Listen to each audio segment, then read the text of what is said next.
देखो यहाँ सभी लोग ध्यान देंगे, इसमें हमको क्या करना है, वृत्तीय गति। ठीक है, वृत्तीय गति का मतलब क्या होता है, कोई भी वस्तु यदि वृत्त के आकार की तरफ हो। वृत्त का आकार क्या होता है, जैसा कि आप लोग जानते हैं, वृत्त शुरू से ही पढ़े हैं।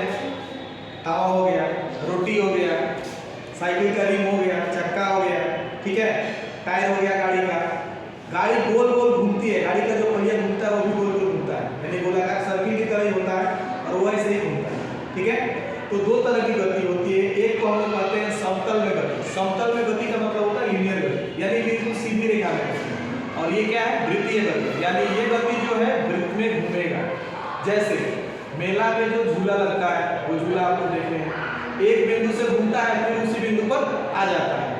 तो ठीक है, यानी अगर कोई भी ऑब्जेक्ट एक बिंदु से घूमे और फिर पुनः उसी बिंदु पर आ जाए, इस गति को हम क्या कहते हैं, वृत्तीय गति।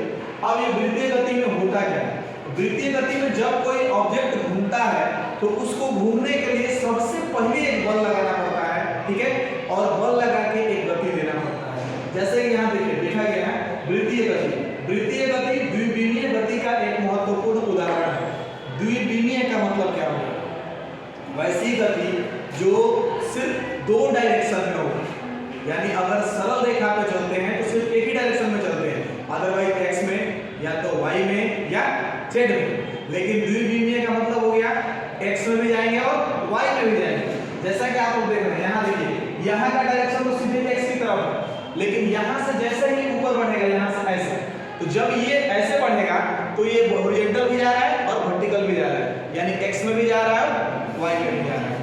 ठीक है, अब वृत्तीय गति में क्या है, सबसे पहले कुछ ना कुछ बल देना पड़ेगा तभी गति होगी, अदरवाइज नहीं होगी। तो ये इसी गति में नहीं है, किसी भी गति में जब तक बल दीजिएगा नहीं तब तक गति नहीं होगी। ठीक है, अब वृत्तीय गति समझ गए, देना पड़ेगा। अब वृत्तीय गति में और सरल रेखीय गति में दोनों में कुछ समानताएं भी है। ठीक है, अब ये समानताएं की बात हम करेंगे तो इसमें देखिए वृत्तीय गति के कुछ चर होते हैं, जैसे आप लोग पढ़े हैं समतल गति। समतल गति में विस्थापन होता है, दूरी होता है, वेग होता है।